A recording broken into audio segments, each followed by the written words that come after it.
Audio Jungle.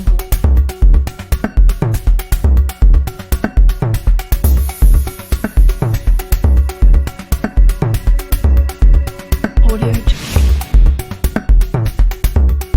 Audio Jungle. Audio Jungle.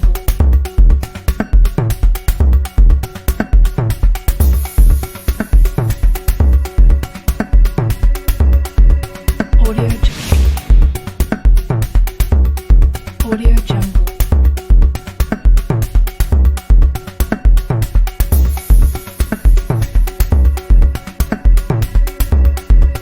Audio Jungle.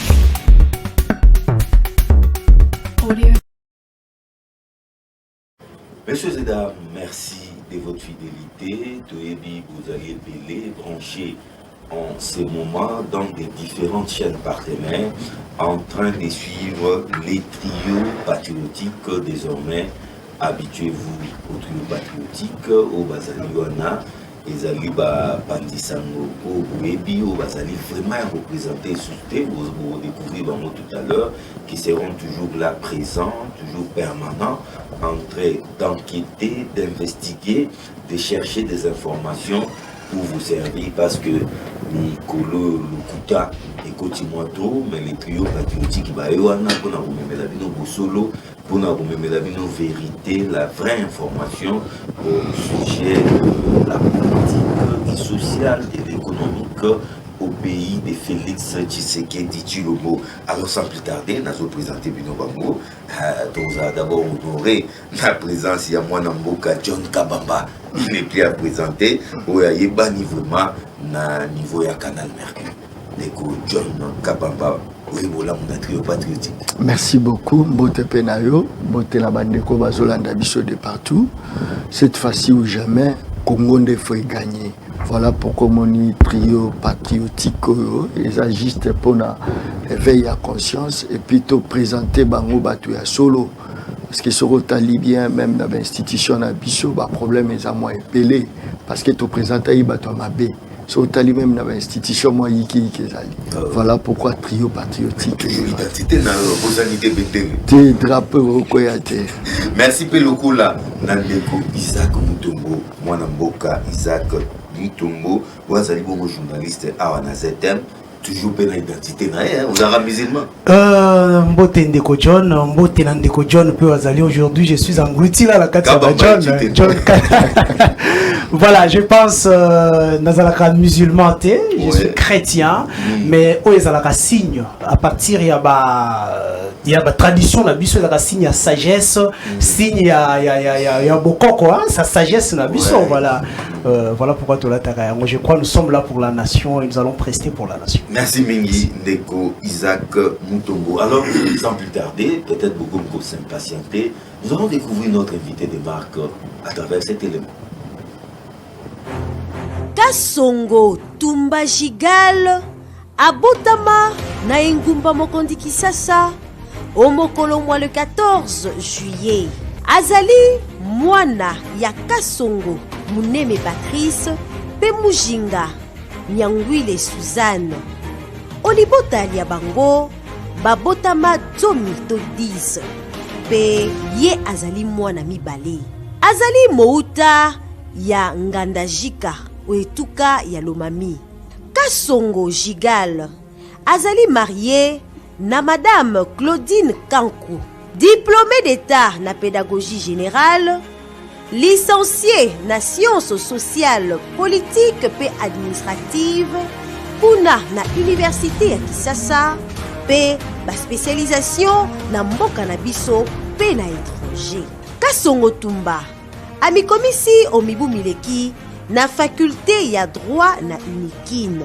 Acteur social pe communautaire, leader d'opinion pe ya masse, Kasongo Jigal lolenge balembaltek bapesa ekombo azali notable par excellence na commune ya Lemba.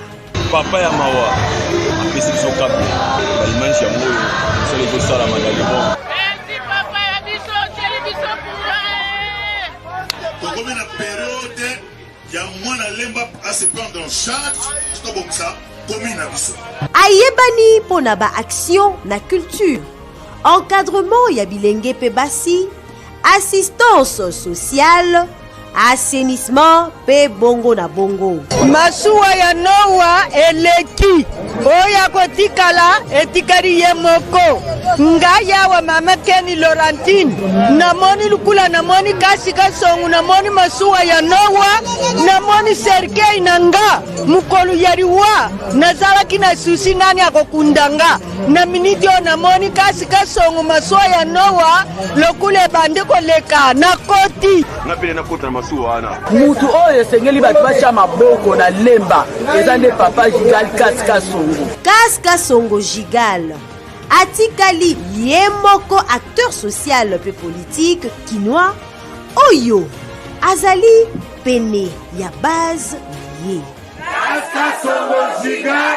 masuwa tatanoa soso ya mboka matebe ya sima. Kaska Songo Gigal, en tout cas, Bandego Balandi, à travers cet élément, pour comprendre déjà invité Nabiso, mécène culturel et grand notable de l'EMBA, secrétaire général adjoint en charge de la jeunesse na MSC, les alliés partis à Mwanamboka Batumona, au Bazali Boumba allié, il y a IDPS, acteur social et communautaire, Neko Kaska Songo Gigal, oui, voilà mon ami patriotique. Merci beaucoup, messieurs les journalistes. Tondi Bino Botondi, Lélo dans la face du trio patriotique, vraiment, on a montré que il y a solo à Congolais, on a appelé au Nazui, on va Congolais, en tout cas, on a besoin de répéter ma camozo ça dans le trio patriotique, c'est que je suis en face des vrais Congolais, au mot de Kedeligoso. Maintenant, il y a Masuwa ya Tatanoa, Soso ya Mboka, Matebele ya Simanda. Comment vous gérez ce nom en agnos? Kasi balobi, misala et répondre. Ozo sala et répondre et la kisa. Misala et milobela ya momo. Plutôt que monter na teva lo bagenga na sali bonte. Misala et loba. Mon ba sirnon la makambo bisto ça na terrain. Mutamoni ke muto ala député te.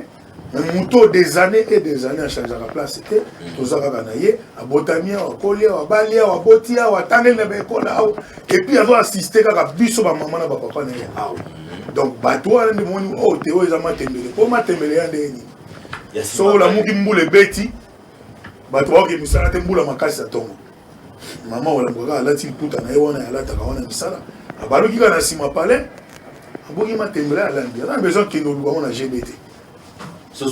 Donc, si vous avez un peu de pembeni. Vous avez un musika te, kolo mabele te. Si vous avez un peu de kolo mabele wana. Donc, mboka na ye, makambo na ye, azo baluka na mboka na ye. O alia ka musika te. Alors, Kaska Songo avant na pesa ndeko John na ndeko. Obo sani acheter noé, masuwa. Ouais, masuwa ya tata no. Masuwa ezo mema batu nyoso. Bazo kumba masuwa poto ke le visionnement, visionnaire. Ouais. Vision. O moni même na area kala. Bato no sunza bala bo mata na masuwa. Bobo bika fo bo mata. On te ba mata na masuwa noé. Donc bo bato ba bika.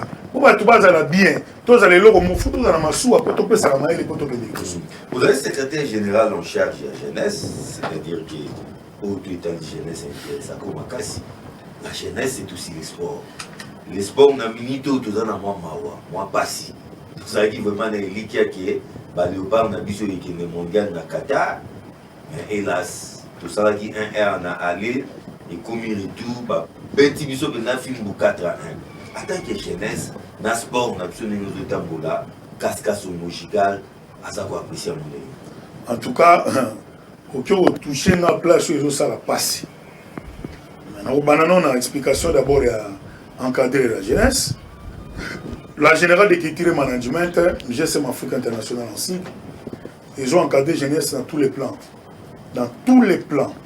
Donc, dès un coup, tout le monde a ONG na biso, tout le monde a miné, misa tout miné. Tout dans un centre de formation professionnelle, où on va gratuit. Première promotion ici, tout dans la deuxième promotion maintenant, où on va tout dans la coupe couture, tout dans la make-up, où on va la base, tout dans l'informatique, tout dans le français parler, anglais parler, tout dans l'auto-école, tout ça est gratuit. Première promotion, tout ça, il y a les 280 par an, ici, tout compte dans la deuxième promotion.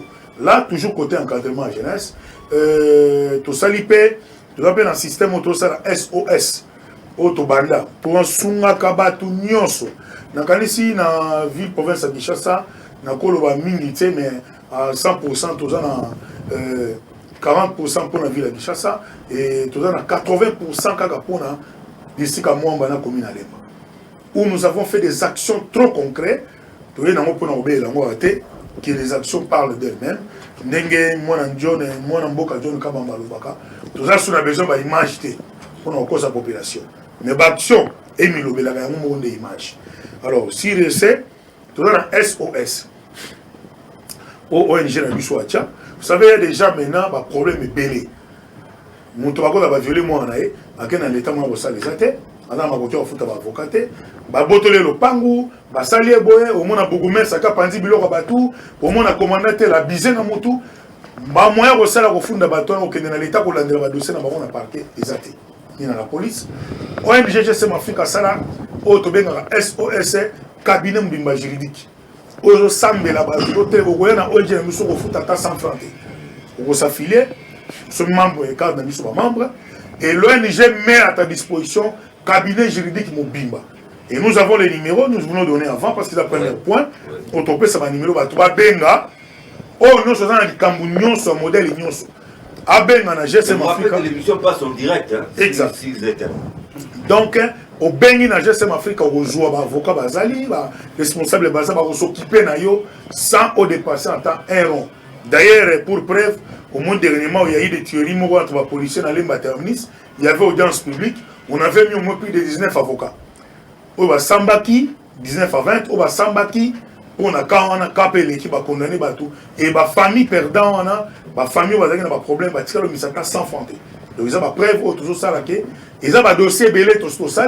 Je crois que vous allez voir aussi dans les images. Oh bah maman Moussou va sali, va bimi, va épée pour témoigner, mais tu limité que tout ça là, tu as bimi ça sur la toile publique. Quand il y a un moment où alors numéro nabiso à GSM Africa, il faut appeler. Pour monter dans un problème, après ça, à cause un résultat à l'immédiat, tout ça, un numéro, il y a un préfixe plus 243, mais ton message à 090 041 73 40. 090 041 73 40. 089 76 11 024. 089 66 11 024. Voilà nos deux numéros. Il y a SOS pour la GSM Africa. Il fallait peut-être dans le bango depuis l'émission, vous avez le président national de la ONG GSM Afrique Internationale, la générale de la culture et management. Vous avez bongo na commune, il y a Lemba, n'avenue Lukwila, numéro 97. Alors, voilà, merci beaucoup, chers confrères. Naoki a présenté le monsieur Kaskasongo, na ba casquette et belé, mais la grande question, ezali akoye ba na ba casquette nyonso oyo, mécène culturel, acteur politique, acteur social, casquette nini oya se sentaka plus à l'aise, je crois que nous allons commencer par là. Casquette on a se sentaka plus à l'aise les nyonso parce que dans ça mécène nango uta kobota mananga. Uta na koli, na mécène na nyonso naza très à l'aise. Na ba casquette on a nyonso parce qu'encadrement jeunesse c'est mon débat. Ya monde parce qu'ils ont rassemblé biloko nyonso wana. Mais tant que vous encadrement à jeunesse, tikino mokolo ya lelo, lorsque vous vous questionnez vous-même, qu'est-ce que j'ai déjà fait pour cette jeunesse? Na sali déjà nini pour la jeunesse? Exactement. Na utopé ça l'exemple Béléa. Il y a des centres de formation professionnels qui est gratuit pour la jeunesse. Il y a tant de choses qu'on a fait pour la jeunesse et nous continuons toujours à le faire. Et aussi là, je vais aussi lancer SOS aux autorités Yamboka, précisément son Excellence, Monsieur le Président de la République, avec tout le respect que je dois au Sénégal. Vraiment, on a bien un homme sage, Fatih Béton, on a bien un homme sage, on a vraiment intervention personnelle dans les Cambo Italie, jeunesse sur le Malelo Kuluna. Ceux qui m'ont conduit en Boka, mais qui côtoient bien, que la sécurité n'a pas de prix. La sécurité n'a pas de prix, mon conduit en mettre à disposition tout ce qu'il faut auprès de la sécurité. C'est-à-dire la police armée Nabiso, service à l'état sécuritaire, en air et autres services de renseignement, base à la bien occupée, c'est-à-dire mieux occupé, salaire na bango mata parce que jusque là, au moins les policiers foutent à mambo ko foutent à tanga côté. Alors tant au moins les policiers dans homme politique, azola libanda, azo polambula, azo couvrir mbula azo beta mon conjoint qui t'a mutu à couvrir, mon conjoint a touché comme il y a 10 000, mais policiers ont touché moins de $100. Sécurité, donc cette policier phare dessus. C'est pour dire que mon Konzamboka a mis qu'à s'occuper dans les cambouis de sécurité. Ceux qui sécurité sont mieux équipés, je crois qu'il y a beaucoup de choses qui se changer. Il y a un moment. Bah, mais qu'à ça salaire, il y a un policier. Salaire, il y a policier, na soldat, et ça problème trop grave pour le moment. Vraiment, mon condi, avec tout le respect, papa Yabana, n'a bien un homme sage. Il n'y a pas un Congolais plus que nous parce que nous sommes tous de l'Union sacrée, nous devons aider les chefs de l'État. Place où tout le monde a dit que tout est Samokondi, Azala Mato Yaboyoka, aïe, comment balancer dans le gouvernement, dans le chef de gouvernement, comment améliorer le salaire il y a policiers dans le Soudan. Sécurité, ceux qui vont foutre malam. Papesi bango ba outil de travail. Dotation malamu ndenge to moni lelo na niveau ya côté à coller le général Kasongo nazo féliciter un coup de chapeau ndenge vraiment telemeli mamba bolia moi na Soudan aka comme la mkalami quand même foufou aller côté on a déjà vraiment un coup de chapeau au président de la République pour le travail bâti même moi na commandant ville à Kinshasa Aosa Moussa malamu le général Kasongo nous demandons que ba pesa bango ba moyen qu'il faut pour remplir la tâche comme il faut, surtout c'est les salaires. On soulevait un point très important, je crois que ça sera peut-être la dernière question pour la série. Oyo, on a vu dossier Kuluna. Avant qu'on bête à l'isolo et à la police, à l'andela Kuluna, est-ce qu'aujourd'hui, Kasongo, Gigal, à quoi qu'on a affirmé devant Bisso que Bino ba encadreur ya jeunesse bo échoué parce que le Kamba Kuluna est aussi la tête. Tant que tika na maboko ya la police et le bien était éducation et encadrement la Bino échoué. Négatif, ça va toujours avec la sécurité. Même si vous allez encadrer là où il y a homme non ingrata, des œuvres, tout ça, ça va toujours avec la sécurité. Nous faisons de notre force, mais la part des choses, c'est le gouvernement. Le gouvernement, c'est lui le patron. Nabiso, Nabatino sont moutons encadrés du dans l'État congolais. Toujours ça la part Nabiso. Toujours tient au part Nabiso, mais pas à 100%. C'est pourquoi toujours Senga. Et que bateau à l'État, toujours na bango va approcher, autres pour approcher bango, autres ça na bango pour mettre qui mis dans le secteur, pas à la mieux équipée. Parce que son mouton dans le bureau comme ça, les véhicules exacts. Ma bête mouton à tel endroit na Boutou, intervention moi au ça la maison. Et puis d'aider, l'État va interpeller bateau au côté magistrature. Parce que pour nous, on a kati mututala rapport au Mogo Tolandi, Nanjili bakati mutoloboko, bakote ibatu, bakati mutoloboko. Mouton na soki bazuye. Vous voyez qu'on ne peut pas intervenir dans le cas pareil parce qu'il y a beaucoup de déjà. Quand on a monté à cause de l'hémorragie, il peut mourir. Donc ceux qui police Nabiso, armée Nabiso, fonctionnaires en général, sont mieux équipés. Je crois que l'on est belé et qu'on soit fin. Parce que tant que l'on va fonctionnaire, l'homme il s'est les athées, on connaît beaucoup de monde qui peut s'en azo bunda social. Alors biso pe photo sungaye et l'on a ma casse le privé et qu'on éliminer le belé. C'est la sécurité. Quand la sécurité est mieux occupée, par exemple, un outil de travail, on va partout pour nous empêcher de rebelle et ça la matière. Voilà. Et Isaac, la bataille pour le moment, il y a Souka, Ngai elobeli ya mwana Congo Gigal tanga za koloba pesi ba œuvre nae ba mama tout ba sauter. Mais tanga gangi ka fati beton mama mo alobi abebisi. Mboka lokola RDC yoza okumisa chef de l'État mboka wana o policier za kosomba teni mboko yoza okumisa fati beton incapable ya kosomba même bateau de pêche mboka yoza okumisa fati beton incapable ya kosomba ta avion ya pamba siko kasika songo tango avandi atangi ba œuvre nae mais incapable ya kotanga ba œuvre ya moto yaza ko soutenir. Est-ce que ozomona te que même bateau baza kolanda yo vous avez une capacité, on peut se confier. Merci beaucoup, Ndeko John, moi, na Congo. Na rotindo kako se référé au Mogo, tant dans 2 Samuel 2:21, 2 Samuel 21 jusqu'à 1. Au moment on a difficulté aux Zolubawana. Quand David est devenu roi, a hérité de difficulté quelconque pendant autant d'années, 3 ou 4 ans. Et David, quand il a hérité ces difficultés, il a demandé à Dieu. Pour lui répondre à Joaquin, et ça que Mouto a connu au Salamasumu, Mabé.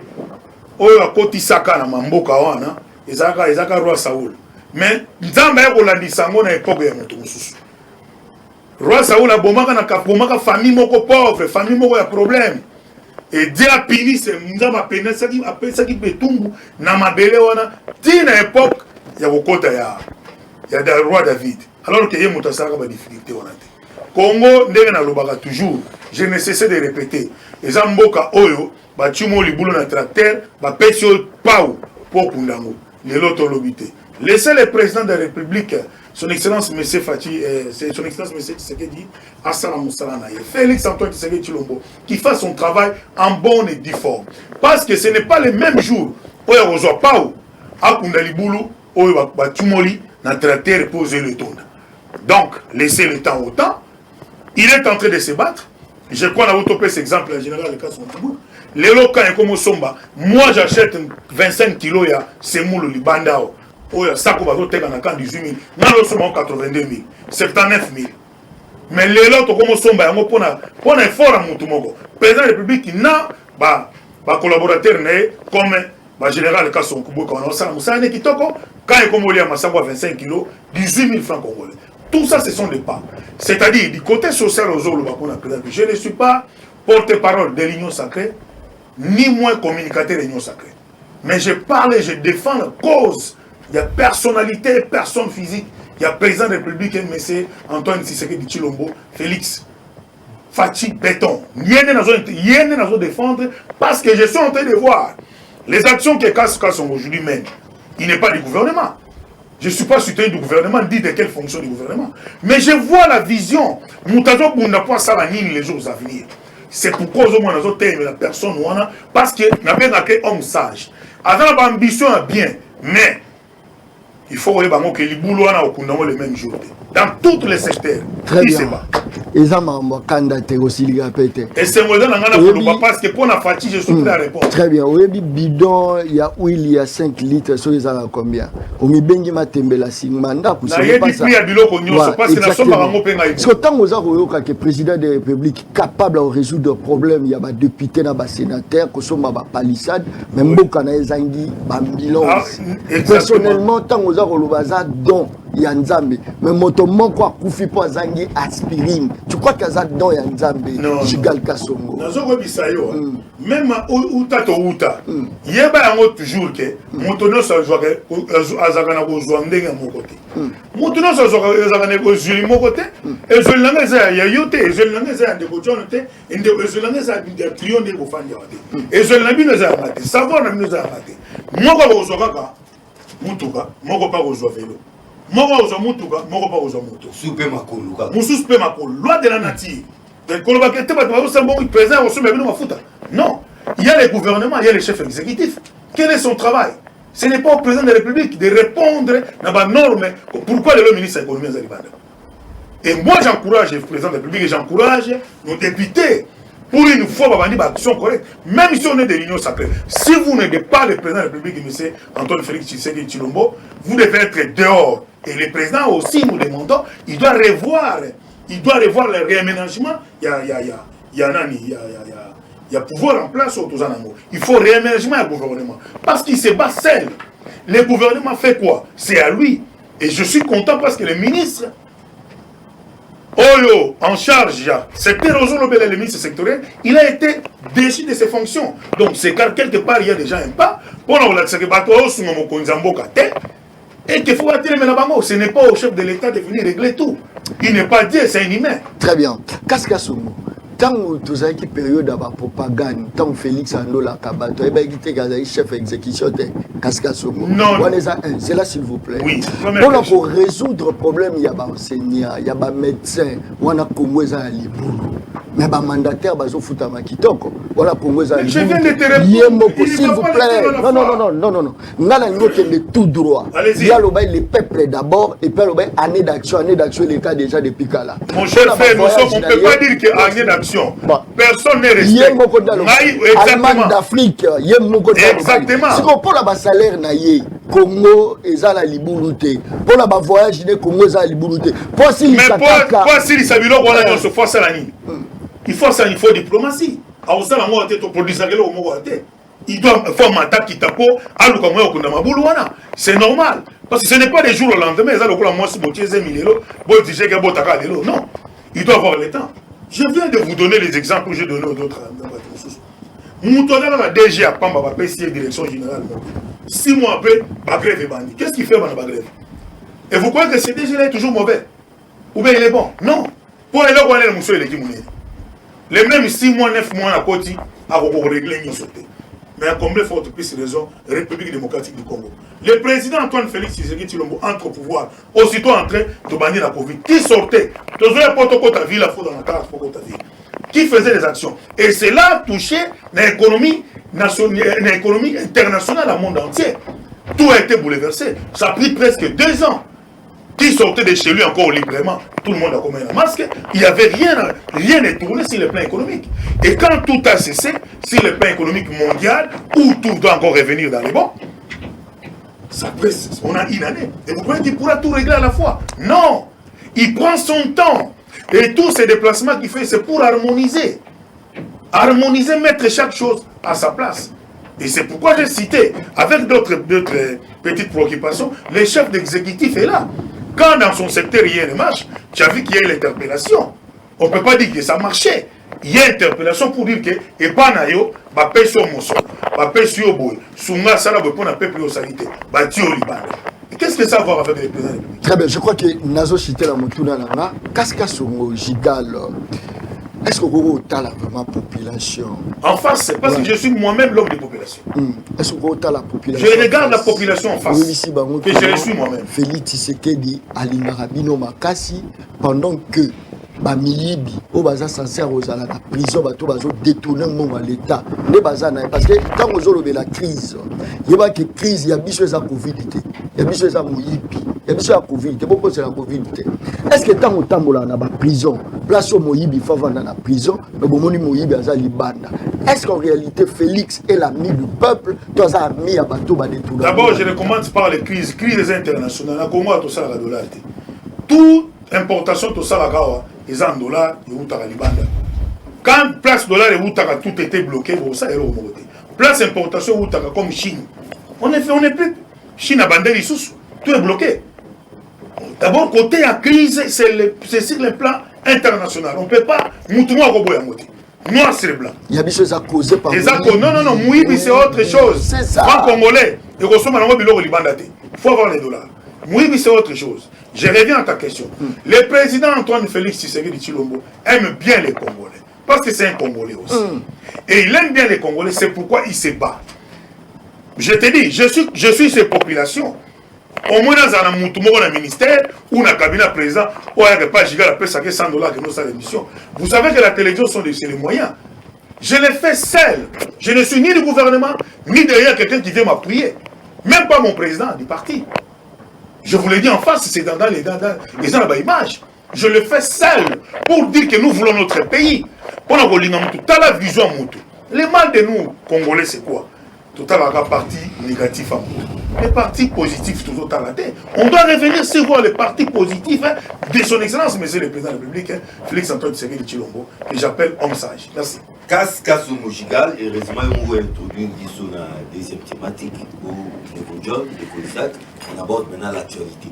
Et moi, Kotia, on a se féliciter. Le ministre, Babengani. Mais, Nego Kasu, tout ça, n'a eu awa, n'a qui ça, oui, il sous arabe. Bien sûr, nous sommes parmi les gens, je réponds directement. Bon, ok.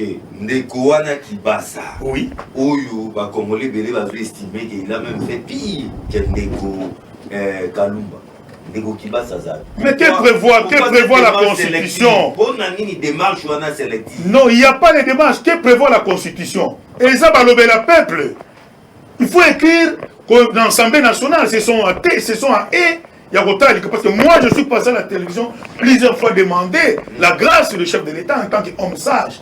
Pour 4 lots par an, et je suis content, je suis le plus heureux. Parce que j'ai les images pour montrer que nous avons au finish, le chef de l'État a pris sa décision et au 4 lots. À ce qui concerne s'il y a des détournements, s'il y a des ceci, un ministre est interpellé où? C'est au Parlement. Ce n'est pas au moins au chef de l'État. Il a été interpellé, mais les Londres exactement. Non, mais c'est ça. Le ministre de l'économie, parce qu'il va Libanais, va Indien, va Pakistanais, va moi, ça n'engage que toi parce que je n'ai pas ces preuves. Je n'ai pas les preuves. Alors que l'Assemblée nationale a fait au-dessus à battre aux Tangana. Il peut à tout moment dessus le ministre, côté le ministre. Non, mais on l'attend. Mais exactement, écrivez, demandez, vous ne voulez pas le peuple. Moi, je me maintiens toujours dans et que c'est l'Assemblée nationale, c'est ce qui prévoit la constitution de ce pays. Je n'ai pas ce pouvoir au téléméla, mon tour ensemble, qui juge. Et je reviens sur la bateau Bazo Kanga, tout ça. Moi, je félicite notre magistrature. Les hauts magistrats et les magistrats, on voit que les banques faire parce que Moussa et Moussa m'a très bien côté, il y a un magistrat. Un magistrat, ça, Moussa va bien. Si quelqu'un n'est pas arrêté, laissez à la justice de faire son travail. La liberté, demande la liberté provisoire, mise à liberté provisoire. C'est à la justice de voir, est-ce que ces messieurs, c'est une personne ingrate ou non ingrate? Est-ce qu'on peut les faire sans... Non, il n'y a pas mort d'homme. La justice fait son travail, c'est à lui à dégager si il faut interpeller, arrêter, ou il faut relaxer quand même, mesures faire une mesure conservatoire, ou relaxer pour couper ça. C'est à la justice, c'est-à-dire nous, on est en dehors de ça, on ne peut pas indiquer à la justice comment faire son travail. Donc moi je remercie la justice parce qu'ils font le travail légalement pour le moment. Nekokas Kasumujigal, la minute où toujours assisté à une sorte de guerre entre IGF et Kambam Namoka Lingete, na ministre ya EPST, Ndeko ya IDPS, Ndeko Nani. Willy Bakonga. Willy Bakonga. Non, Tony Mwaba. Tony Mwaba, Mouto ya IDPS, et commis guerre Moko Bouye. Jusque-là, toujours il va péter Tony Mwaba, soit il va protéger, soit il n'est dossier on est les autres qui ne va pas journaliste et va finir à l'ingété. Ils allaient aller à IDPS. Les solos à $400,000 on va payer le ministre EPST. Ils analysent. Et puis sous jeunesse. En fait, moi je dis, on dit toujours celui qui se sent lésé face à nous. À quelle est la justice? Exactement. La justice est là pour départager. Comme moi, je n'ai pas trop des éléments sur ces dossiers. Non, je parle bien. Dans la porte-parole, il y a IDPST, ni il y a Union Sacrée. Néanmoins, je défends la personne de pouvoir en place, le président de la République. Avec ces dossiers ici, nous devons sentir que c'est une réalité et que c'est vrai. À l'Inglette, n'est pas justice. Il est aussi justiciable comme tout le monde. S'il voit qu'à son niveau il a des preuves et que rien ne marche, mais la justice est là donc je viens de jeter des fleurs au magistrat, à Kendera dossier, à déposer la justice que ces messieurs sont interpellés. C'est la moindre des choses. Il ne faut pas faire des blabla. Il a fait. Si tu as des preuves, allez, amène-lui devant la justice. En tout cas, aux dernières nouvelles, le dossier a déjà parqué à Yago. Heureusement que vous... Voilà, Deko Kasongo Gigal, Kasongo Gigal, Naoki Ndenge au Mati Makasi pour défendre Félix Tshisekedi, mais on nous dit la politique est à la action, c'est le terrain. Qu'est-ce que Félix Tshisekedi a déjà fait jusque-là, les bosses étaient là, qui est de côté du ministre. Je reviens là, mais sur la caméra, il y a sa population clairement. Je viens de... C'est-à-dire que, apparemment, ton notion, j'ai parlé des actions concrètes. Ça peut être un exemple. Comme quelle action? Et là, est-ce que moi, je suis un camp comme on lit bien? Ça les a avec ça. Ça les a à Kinshasa. Exactement. Nous allons les à Kinshasa. Mais c'est ce qu'on sait pas. Mon condamné à Zobunda. Na où tu vois que jamais na mukolo moko liboulou ba tout le monde est traité ba ko guerre est dans l'Est, Bitumba dans l'Est. C'est le seul. Tout dans des présidents, des présidents Zamoko. Il doit gérer l'Est. Nous avons ce exemple même il y a direction générale sur la présidence Moutoumoko, comment Moutoumoko boycotter boiter, mais en combien plus forte, plus raison, la République démocratique. Et vous pensez qu'il y a un des bilans pour représenter? Non, il n'y a pas, non, ne nous parlons pas des bilans parce qu'on n'est pas en 2023. Tout en 2023, laissez chaque chose, même Moutoumoko qui n'a représenté l'examen d'État. bakataki avant te soit mon résultat diplôme d'unité. Laissez-lui travailler. Laissez-lui travailler en paix. To sungaye, akomati na ngonga na ye. Le mandat est encore une fois renouvelable. Comme moi, ma position en 2023, Félix Tshisekedi ou rien. Tu vois par exemple, ma position personnelle, la position de l'ONG GSM Afrique Internationale, et ça, 2023, Félix Tshisekedi ou rien. C'est pour dire, laissez-lui le temps de travailler. Nous allons voir jusqu'au finish. Sauf que la Salimabé, sauf que en tout cas, tu peux s'acquérir confiance. Mais voilà ce qui s'est passé. Voilà. Avec l'Union Sacrée, nous avons commencé en 2018, depuis que M. Félix Tshisekedi a eu pouvoir comme président de la République. À un certain moment, c'est Kamere qui bloquait, Kamere est parti. Après quelques instants, FCC bloqué Bisso, FCC accueilli. Le commune à Katia, ministre, vous ne comprenez pas que le problème est que est-ce que vous citez, vous voyez tous ces temps-là que vous citez là, ça prenait combien de temps? Parce que vous parlez de 3 ans. Mais le temps où vous faites allusion, Kamere, FCC, tous ces temps-là, ça faisait combien de temps? Parce que vous faites allusion au bois que les 3 ans. Alors les 3 ans, vous avez combien de temps? Donc revenons dans l'essence normale. Revenons dans l'essence normale. S'il y avait des blocages, on va allier. Tant mieux, comme vous le dites. Exactement, ça peut se faire. Mais tous ces alliés vont se battre en boni.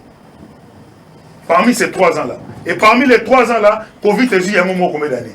Laissez-lui travailler. Mais le bilan est du chef de l'État, M. Kaskassou. Exactement. Non, je suis en train de répondre à la préoccupation. Il n'y a aucun allié où nous nous faisons, disons que je vous ai défendu seulement pour vous dire que défendre le Covid ou bandeli, personne ne peut nier pendant 2 ans au pouvoir, le pouvoir de Covid de bandit. Koto Kera STPL. À combien de plus de raisons de vivre en paix à ce moment-là dans le Kota Kolia? On dit là, donc laissez-lui travailler. Les ambitions de la personne, elle est très bonne. Ma vision est gigale. Je regarde, je vois, vision, un jour, dans ces 2 matins ou 3 matins, les choses vont changer. Et c'est ça, mboke tambola la plus na kokota kobima na ye pa na yo na luki boy na ye pa na yo na luki boy to luki kimia boko tselanga boyo pesa nga boyo pesa nga boy na pe na contrepartie na kozong solo boy pour mboke kende. Tout ça est là pour parler. Et si on ne le fait pas, vous attendez que les mêmes jours au loni au buki ata masango loni atangu ba faut jouer quelques jours ya kobima po olia mais quelques jours on va faire dans on va faire même si on doit produire il faut faire. Jigal Kasongo, tant match à Léopard, ils ont bêta, au Kassoni, à Makassi, Kassoni, parce que ça y est entre Bango, ma messère, au Maroc, là, au Koto, ma mère au Tchamo, bah, Yigi, puis on te regagne à Kassoni. Ah, la Bengaï, la Bengaï. Je pense que non, on répond à l'Ikambo et à l'e-sport. Mais ce que nous, tous les à place, on inventé justice, une bonne justice élève la nation. Congo est élevé wapi. Pendant que Tokanga Willy Bakonga aza wapi. Vital Kamera, DG, mandataire, voleur d'argent, Félix, il faut pouvoir. Diominongala, Kizake violeur, Abimi. Il faut pouvoir. Nani a libéré ce qui. Franck Dion Abimi. Après si mesures de grâce dans Moïse Katumbi Tchapo et Azoni a protégé Kabaninga ne ba politicien. Et c'est tout le non Félix est venu libérer ses amis politiciens au lieu de libérer la population na misère. Parce que tant nous avons au service national général Kassongo Kabou qui est logo momukié ya mokebo motonné excellé. Mais la personne du chef de l'État, personnellement, a ce qu'on excellé. Toujours sentir que Congo, Motazo, Kambabiso, Azate. Mais il y a un béton. Parce que le peuple a souffert. Pour Binoboya, a souffert là-bas. Heureusement que le don là vient personnellement de nous-mêmes. Nakatia, Niger, Nabiso. Quand on a peuple, on a net toujours ça la moussa nabiso. Timo Konzambo okoma kotia chaque chose à sa place pour te retourner dans le droit. C'est-à-dire non, vous m'avez parlé de magistrature. La magistrature elle est purement indépendante. Moi, je peux pas entrer dans la prérogative magistrative pour comment. Ces questions ne relèvent pas de ma compétence. La magistrature, elle est indépendante. Je venais de le dire ici, avant, et que c'est à lui à trouver si ces Congolais ici, par rapport aux accusations mises à sa charge, parce qu'ici au Congo, maintenant, nous commençons à vivre les accusations sur les réseaux sociaux. Et nous prenons ça. Tout le monde est comme normal. Net, le monde a sex tap, abimisi, mouton azo banga, a saliboé, et comme normal pour la biso. Or, les accusations sur le plan des droits, et ça, preuve palpable. Il faut avoir des preuves. Si la magistrature trouve que, ici, bilo va persi, va preuve non, c'est ça lié. Et si on demande de la mise en liberté provisoire, c'est à nous à demander à la magistrature qui est purement libérale de ne pas le faire. Non, on ne peut pas politiser la justice.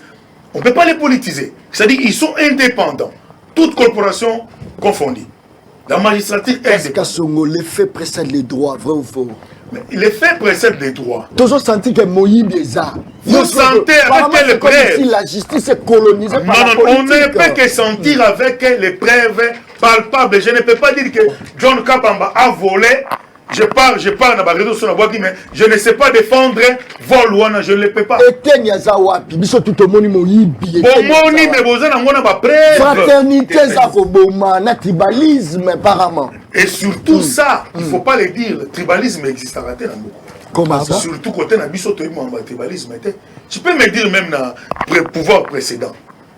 Quand on dit non à déconner dans le pouvoir, mais dis-moi même dans le pouvoir précédent. Qui ne parlait pas Swahili pour avoir le pouvoir? Je suis parmi les gens qui ont été. Qui n'a pas parlé le Swahili pour avoir le pouvoir? J'ai vécu ça comme ça, pour avoir de bonnes fonctions. Il ne faut pas faire qu'il y a... Là, on ne parlait pas. Quand il y a un Kassaïen, c'est là où on devient autocommunal tribalisme. Il faut effacer ça. Ici au Congo, l'histoire tribalisme n'existe pas. Ce sont des créateurs des opportunités.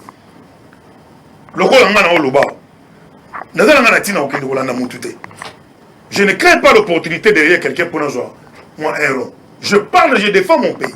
Et je parle ce que je sens comme ambition dans le monde qui lobby et je bon. Sans et là au monde a mutu dans un mécanisme on a l'occasion ça voilà. Mais biso le comment congolais comment poser loko, il faut créer le mot boy. À la télévision, à ça makelele, à cause de Congo là ce sont de n'importe quoi. Tribalisme na Congo exacté. Exacté parce que mon boy on a lobby à exacté. Sur tous les plans, sécuritaire, administratif, monétaire, tout. Il faut le bassoyer. Kaskasongo. Voilà. Nakitaki na moneditu, nakiti na mbijima, situation ezalaki yiki, na kekananga, situation yiki. J'étais le seul journaliste, peut-être nazara accompagné na privé, na bandeko na ngai, o nakiti na terrain na moni misère, mbongo balie mbongo, mbujima déchikité, mokonza mboka kiti emoka mimoneli, même nzela pour les cas. Exact. Quand on a pesi mon Congo, on a que solution est landa. Mais tino sikoyo yiki a makasi negolanga. Mais besoin de nourrir bateau d'exploit. 2023. Par exemple, avec Félix Tshisekedi. Exactement. Non. Parce qu'il y a un temps au salam musalate. Moi on peut ce exemple mon go. Tant ba mandati ba mandat ba député. Ba député national tant ba mandat la bango. Chef de l'État une fois renouvelable. Alors les députés, comme ça. Les députés qui ont été élus depuis 2011, ils sont où? 60% des députés depuis 2011. Bazat on a parlé. 2006-2011. Et 2006-2011. Bazat a parlé jusqu'à nos jours. Soit candidature Salami, en 2015, il fallait élection Salama. Ou moi j'étais candidat député provincial. Élection Salama raté. Babane 2006. 2011. 2011 pour l'élection 2015 de Salamité, 2018. Tous ces gens étaient toujours au Parlement. Jusqu'à ces jours. Nous devons revoir Bissomoroba peuple. À qui confier. Et puis, l'État congolais doit avoir la Constitution. Il faut revoir ça. Aussi même les mandats, il y a députés, il faut dans la paix revivre. Parce que ce sont les mêmes personnes. Ils sont là, mais ils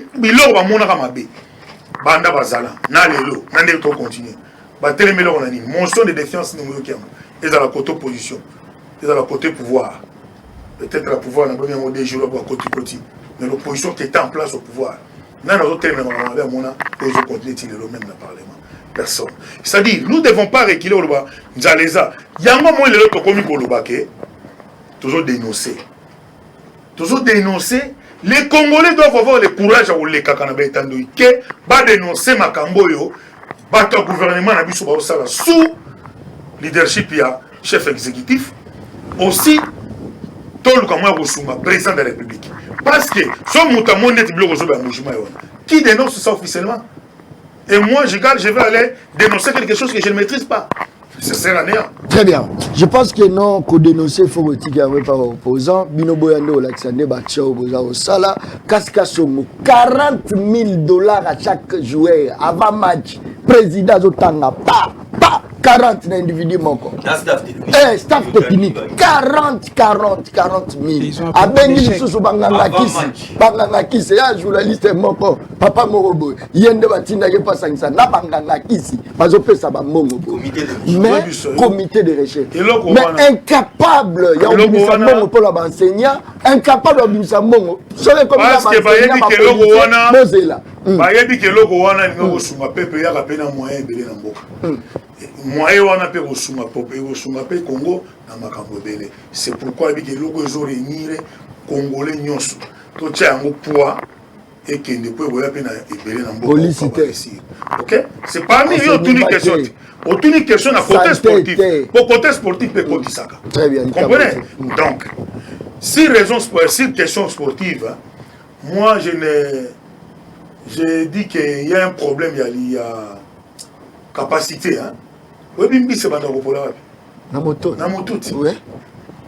le ministre des Sports doit démissionner. Fatih Kabirou. Oh, Félix Té. Ministre des Sports. Je félicite déjà. Un coup de chapeau à l'honorable Ngoï Kassan, je pense qu'il est suivi. Vous savez, ça fait trop mal. Tout dans la culture, il y a ceux qui ont monité que place on a coquille. N'a régulé pour bien sauter. Mais vous savez, à l'époque, même lui, le premier ministre Samaloukonde était au sport. Tant que Monique Simba est démissionné, le monsieur qui est maintenant au sport doit démissionner. Nous allons faire tout ce qu'il faut à notre niveau en tant que les leaders sportifs, jeunesse, ONG, toutes les corporations possibles. Ah, tout le monde parti politique. Combien vous pouvez prendre l'Éternel, le président de la République qui confie ses pays aux mains de l'Éternel? Vous venez confier tout une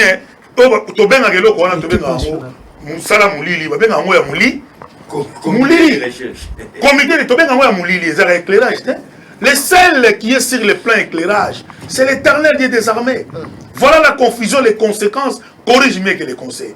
Le premier citoyen congolais qui a été vêtu de pouvoir, parce que le pouvoir vient de l'Éternel. Ça ne vient pas des gens. Même si on peut ça qui est. Le pouvoir vient de l'autorité vient de l'Éternel. Ce pouvoir-là. Il prend le pays, il confie ça en Zambie. Mboka Mobimba. Mboka. Bino bolite bispo on peut ça biloko ouvertement pe na maboko mulili ouvertement. Mulili a commis depuis quand bimana pour les liboso bato. Ça c'est tout dangereux. Jack dit sous zéro. Deuxième point, vous prenez les locaux, vous prenez les professionnels. Boyena bango awa. Outi Est, Ouest, Nord, Sud, sans entraînement, sans kosangana, sans que génie ba kobeta. Ba loko na biso bazao, bo pe bango bande touche. Ba kobeta génie avec quel championnat? C'est ça aussi le problème. 3 mois déjà. Voilà par exemple. De quel exactement non quand vous dites 3 mois déjà Katana, ça vient d'où? Les mêmes ministères toujours. Les mêmes messieurs au ministère. Nous avons une capacité. Ok? Incapacité aux Lumbasiko, aux Lumbati sur l'anzoto. Ils sont autant brosés qu'après incapacité à ministre à sport. Donc incapable de plus haut rang avec ce qui peut démissionner Barochanani. C'est ça. Nazo Kende. Moi je dis ceci. Naï nazo senga état d'urgence pour le ministère à sport. Nazo senga état d'urgence pour le ministère à sport. Là maintenant, avec tout le respect à son Excellence, Monsieur le Président de la République, Félix Antoine Tshisekedi Tshilombo, que je salue encore une fois en passant, je demande l'implication personnelle du Président de la République. Privatiser le ministère du sport. Et la corporation nyonso politique que nous sommes. Ministère du sport éthique à la secteur Moko et à la technique et le Mouanaba corporation politique parce que ici maintenant on ne parle pas de politique, on parle maintenant des sports. L'Ongola éthique à la caca n'a pouvoir discrétionnel, il y a président de la République pour mettre rien que des techniciens. Et le premier technicien Orlando Senga, Oya Segui ça va congolais. C'est depuis 2015, je ne parle pas de l'an 60 et tout ça. Banda Bane on a tout gagné. Je demande retour Yamoutou Moko, le sénateur Denis Kamba ici. Je demande retour à Denis Kamba Simbumbu dans tête à ministère. Et la jeunesse est maintenant mieux placée, bien chargée pour faire tous les sittings nous écrivons. Dans l'Assemblée nationale, tous les documents sont prêts, les lundis blocs sur le côté, les banderoles vont monter. Dans la province à Kinshasa, dans la province non sauvage, dans la province à Missika, vous allez voir que ça problème à Congolais. Oh, il y a un problème, il y a un parti politique qui était. D'ailleurs, plus loin, le monsieur que je demande, Denis Kamba, de retourner le sénateur, il n'est pas de même obédience que moi.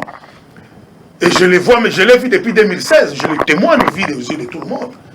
Et le jour où je vais le voir, je vais l'accompagner, je vais journaliste nyonso. Oh, je vais pour que officiel. Je ne vais plus le voir de moi-même, et ça la COP, pour un jour, journaliste déjà qui est derrière toi. Derrière moi, il n'y a que Jésus-Christ de Nazareth, le seul Seigneur et Sauveur. La force divine.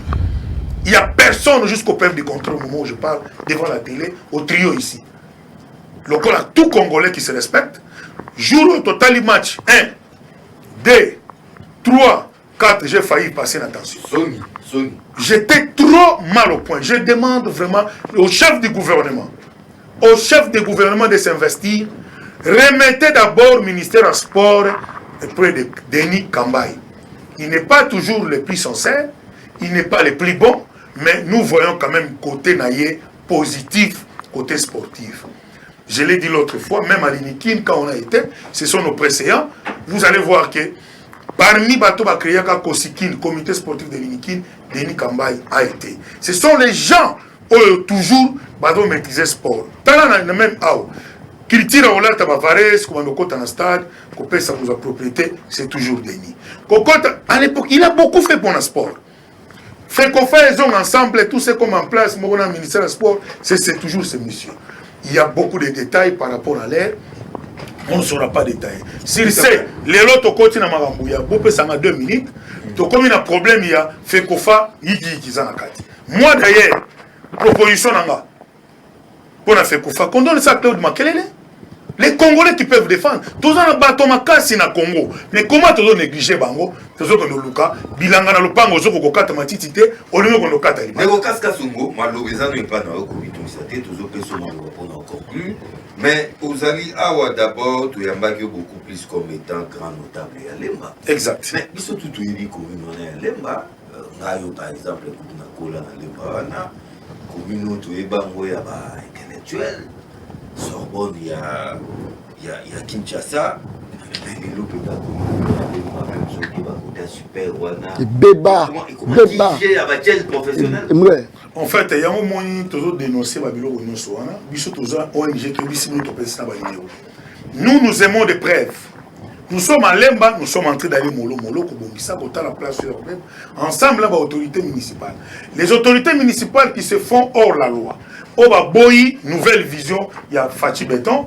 Nous demandons aux gens de venir dénoncer. Lorsque nous avons des preuves, ça nous permet de mettre Baton hors état de nous, qu'on fonde dans la Bakondi, qu'on commet la Bakondi.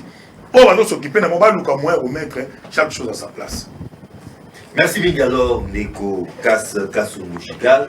En 60 secondes, au retard la caméra, et nous avons vos conclusions dans les trios patriotiques. Ce n'est qu'un acte 1. Très souvent, chaque fois que vous en avez besoin, il y a Neko Kassou Mouchigal, comme acteur politique ou social, les trios est là pour nous. Alors, moi je demanderais, entraîneur surtout Claude Makelele, c'est encore mieux. Surtout quel côté il y a ambassadeur à Léopard. Président Fekofa. On va arriver. D'abord Claude Makelele. Entraîneur. Ambassadeur. Toujours Nabiso. Aziz Makoukou. Ambassadeur à Léopard. Et si nous allons maintenant du côté Fekofa, Yiki Kiwana et Sila. Mais nous avons des gens capables. Chabani Nonda peut répondre à tout. Donc, tout le cateau sous Mamboka. Côté ministre, Denis Kamba Chimbo. Côté sport, Wana Toza déjà destiné. Ne vous en faites pas. La semaine prochaine, je crois que vous allez m'accompagner pour vos amis. Je vais aller parler avec le sénateur Denis officiellement pour nous relaxer ma Congolais. Ce n'est pas moi qui parle ici seul. Nous avons des corporations presque ingénieuses. Nous avons des corporations, il y a des leaders sportifs, des leaders d'opinion, leaders publics. Toute la jeunesse, nous sommes toujours ensemble. D'ailleurs, vous m'excuserez, il y a une réunion passée, toujours fait un numéro, pour y les ressources dans la réunion, toujours ça, les leaders, pour tout ça là, après avoir comme on va dans la mission, il y aura marche, moko, ma casse, il n'a pas du peuple, pour nous déposer sous mémoire. Biso officiellement, ministre, si on va démissionner, tu vas faire démissionner dans ma casse. Il y aura des sittings sportifs congolais. Je parle bien des Congo. Des cas de Denis Kambaï, Aboya, Alinga, c'est nous la population qui lui demandons. Pour s'enguer à zone dans le ministère, à ceux qui s'achouent à Congolais. Vous savez que dans le mois de juin, à Chan et Zobanda. Oui. Alors, tu as le même comportement. Oh non, non, c'est le temps. Bon, ça non, mouton à ceux qui sont Congolais. A eu chance une fois, comme on l'a fait dernièrement avec ceux que vous venez de citer ici, Willy Bakonga. Il a eu à faire 2 fois. Mais Kambaï qui a eu pris l'excellence, qu'on puisse le lui remettre. Qu'on puisse le lui remettre cet ministère. Bapé, ça y est, en gros, noir sur blanc. Mon condambo, Kaza, homme sage, monsieur le président de la République, nous vous demandons avec beaucoup de larmes aux yeux, même dans nos cœurs, pas si à mon colonel, ça va tomber, attention. Déjà trop mal au point. Ça n'a pas tenu avec celui-là, alors qu'il a ressauté prochainement. Merci Minginandeko Kaskasongo. Je voudrais donner les numéros et finir. Les numéros Nabiso, il y a numéro Nabiso Tozobengela pour la réunion. Il y a un sitting Torosala, parce que semaine prochaine, vous allez voir les banderoles sur la ville de Kinshasa. C'est les 089 51 51 044 089 51 51 044. Je profite de saluer ma très chère tante épouse, Maman Claudia Kass, la coordination de GSM. Je salue mes enfants, je salue les amis de Kaskasongo Gigal, place Bozali, chez Maman Claudia Kass en effet. Et je salue toutes les autorités et camarades à MSC comme Mouvement de Solidarité pour les changements. Voilà. C'était donc Kaskasongo Gigal, Massoua, Yatatanoa, Soso Yamboka, Mademele, Yassimanda. Chef de terre. Voilà, merci beaucoup à vous, le présentateur principal, à mon confrère John, mais aussi pour la disponibilité de M. Gigal Kaskasongo. Mwana Congo Natondio. Natondi Mwana Congo Gigal, Kokanyala Kandata, Zamituna, Natondi Makasi. Kaskasongo, Ayaki Moukouti Tambola, mon côté, Ayaki Bongona, les coordonnateurs adjoints. Il y a Gessen Ndeko Yanni Kataba. Et puis chef de sécurité, Maître Sangoku Sangoan, Tobo Saniété, et puis les rapprochés du président Kaskasongo, Maître Poisson Robin. Donc Tobo Saniété, chef d'émission, Azalem Moupandi, Tchétchékas. Alors, Boulandi, émission ou dans des différentes chaînes partenaires, déjà dans cette thème en rediffusion, Kaka samedi à 22h30, mercredi DG Fan de John Kabamba, dimanche à 11h, et puis à 17h30. Et puis, dans le 24, déjà lundi, dans 15h50. Donc, tout prochainement pour Koyamba, notre invité avec le même réel plaisir. C'est donc le trio patriotique qui passe à l'œuvre. Merci beaucoup. Audio Jungle.